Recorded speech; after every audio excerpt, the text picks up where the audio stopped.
আজি দিল্লীত অনুষ্ঠিত হ'ব এনডিএৰ গুৰুত্বপূৰ্ণ বৈঠক। প্ৰতিৰক্ষা মন্ত্ৰী ৰাজনাথ সিঙৰ বাসগৃহত অনুষ্ঠিত হ'ব এই বৈঠকখন। বৈঠকত উপস্থিত থাকিব গৃহমন্ত্ৰী অমিত শ্বাহ আৰু কেন্দ্ৰীয় মন্ত্ৰী কিৰেণ ৰিজিজু। আমি এই সন্দৰ্ভত সবিশেষ জানিবৰ বাবে এই মুহূৰ্তত নতুন দিল্লীৰ ব্যুৰ প্ৰাঞ্জল প্ৰতীম দাসৰ সৈতে ফোনযোগে সংযোগ স্থাপন কৰিছোঁ।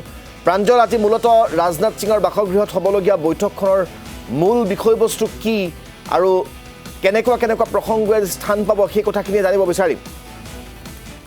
যিহেতু যি সদনৰ বৰ্ষাকালীন অধিৱেশন আৰম্ভ হ'ব মনচুন ছেশ্যন, তাৰ মুহূৰ্তত এই যি বৈঠক এন ডি এৰ যিসকল ফ্ল'ৰ লিডাৰ্ছ আছে তেওঁলোক উপস্থিত থাকিব। বহুকেইগৰাকী কেন্দ্ৰীয় মন্ত্ৰী আজি এই যি বৈঠক এই বৈঠকত অংশগ্ৰহণ কৰিব।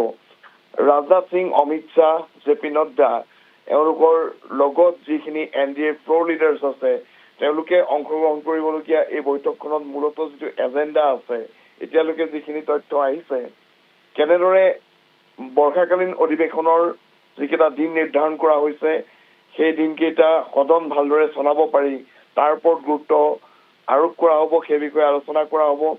দ্বিতীয় এটা বিষয় হৈছে বহুকেইখন গুৰুত্বপূৰ্ণ বিধেয়ক আছে, বিশেষকৈ ডিলিমিটেশ্যন আৰু সমষ্টি পুনৰ নিৰ্ধাৰণৰ লগতে বিশেষকৈ ইউ চি চিৰ ক্ষেত্ৰত যেনেকুৱা ধৰণৰ এটা বিষয় আলোচনা কৰি থকা হৈছিল, যি আইন অনাৰ কথা কোৱা হৈছিল, সেই বিষয়খিনি আলোচনা কৰা হ'ব। আৰু যিটো ইয়াৰ পূৰ্বৰ যি বিশেষ অধিৱেশন আহ্বান কৰা হৈছিল য'ত যিকেইখন বিল গৃহীত কৰিব পৰা নাছিল, ডিলিমিটেশ্যন বিলকে ধৰি মহিলাৰ 33% ৰিজাৰ্ভেশ্যনৰ যিটো বিষয় আছিলে সেই বিষয়খিনি আছিলে, সেই বিষয়খিনিৰ ওপৰত বিশদভাৱে আজিৰ যি বৈঠক তাত আলোচনা কৰা হ'ব। আৰু লগতে সকলোতকৈ গুৰুত্বপূৰ্ণ বিষয়টো হৈছে পেপাৰ লিকক লৈ সমগ্ৰ দেশজুৰি প্ৰতিবাদ হৈ আছে। যন্তৰ মন্তৰত সনম ৱাংচুক CJPৰ প্ৰতিবাদ অব্যাহত আছে আৰু 20 তাৰিখে তেওঁলোকে সংসদ ভৱনলৈকে প্ৰতিবাদ কৰাৰ এক কাৰ্যসূচী গ্ৰহণ কৰিছে।